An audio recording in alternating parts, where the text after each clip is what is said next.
video lampau saya tegaskan bahwa aksi demonstrasi di akhir Agustus tahun 2025 di Indonesia itu telah disusupi dan ditunggangi oleh pihak yang sangat kuat, yang sangat berbahaya, sedemikian sehingga turut menciptakan risiko besar dari pembuatan konten ini.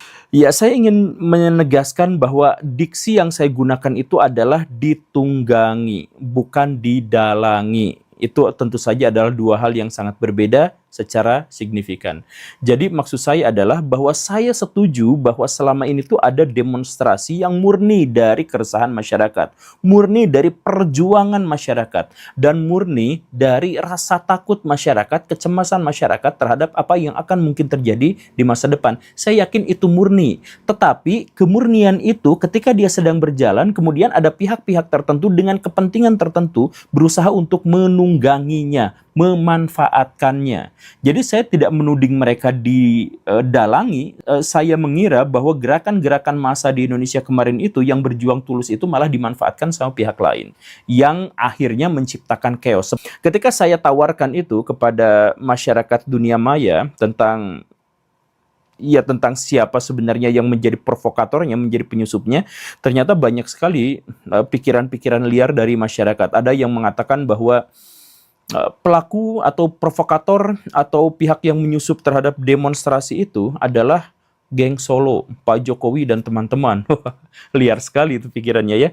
Ya, kenapa seperti itu? Karena mereka berpikir bahwa Pak Jokowi itu ingin segera melengsarkan Pak Prabowo Subianto dari jabatan kepresidenan. Karena itu pemerintahannya harus digoyang. Biar apa? Biar yang menggantikannya kelak adalah Gibran putranya sendiri. Nah, ada pikiran liar seperti itu gitu ya. Kemudian ada yang lain yang mengatakan bahwa pelaku atau penyusup di sini itu adalah Ibu Megawati sebagai konteks Ketua Umum PDIP. Kenapa seperti itu? Karena ya PDIP itu kan adalah partai di luar koalisi pemerintahan dan merasa berkepentingan untuk menjatuhkan martabat pemerintahan yang sekarang.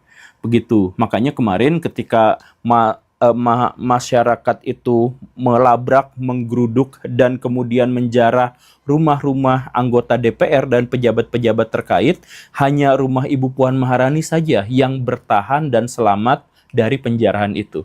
Nah, wah, teorinya konspiratif sekali gitu ya. Ya tentu saja itu tidak bisa dibenarkan karena memang tidak ada arahnya ke sana gitu. Tapi maksud saya adalah banyak sekali orang-orang berpikir liar tentang siapa sebenarnya provokatornya, siapa sebenarnya orang jahatnya. Ada juga yang berpikir bahwa pelakunya itu adalah Pak Prabowo Subianto.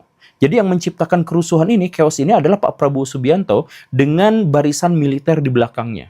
Kenapa seperti itu? Ya karena Pak Prabowo menginginkan agar kekuasaan itu sepenuhnya ada di pihak dirinya, entah itu untuk memberantas korupsi, entah itu untuk menghancurkan musuhnya, apapun itu pokoknya ingin dia yang sepenuhnya berkuasa, dan karena itu maka kemarin-kemarin secara paksa disahkanlah Undang-Undang TNI Polri yang baru yang memberikan keleluasaan tentara untuk masuk ke ranah sipil, ke ruang sipil, dan ke peran-peran sipil, dan kemudian sekarang diciptakan chaos yang besar agar ada alasan untuk menciptakan darurat militer, sehingga tentara berkuasa. Ada teori-teori yang seperti itu gitu ya. Atau juga ada teori yang menjelaskan bahwa ya memang demonstran-demonstran kemarin itu diprovokasi, disusupi, ditunggangi oleh pihak asing yang tidak ingin agar Indonesia maju.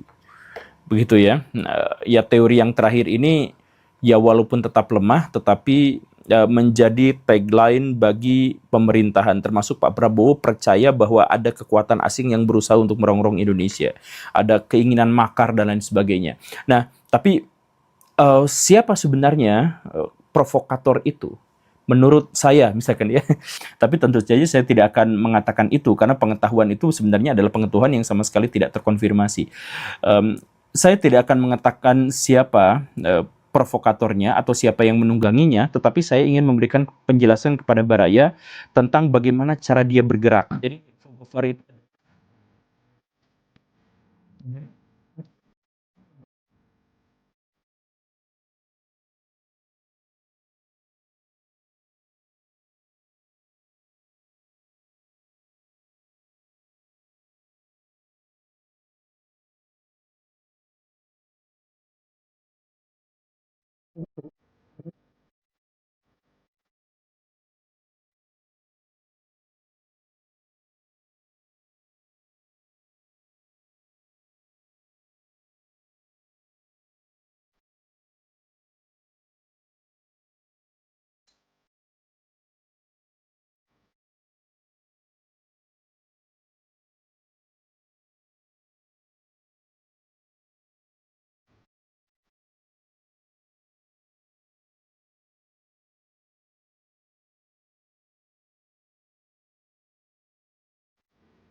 Iya, ada penumpang gelapnya, jelas itu menjelas penumpang gelapnya tuh udah nggak ditutupin lagi,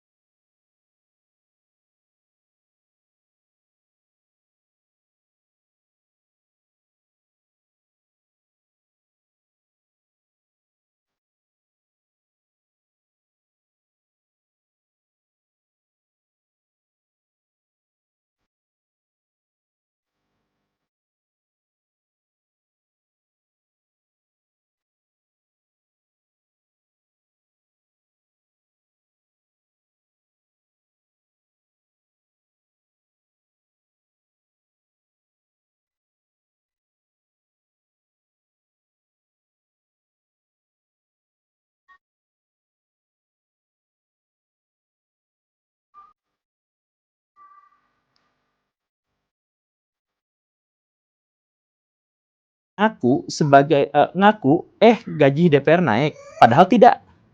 Yang wakil ketua Dianya DPR. salah, dianya salah ngomong. Oh ternyata nggak ada.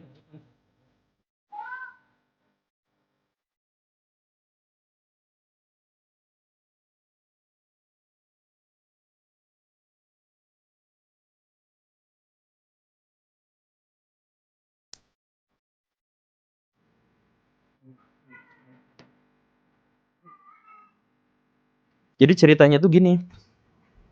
Kemarin-kemarin ada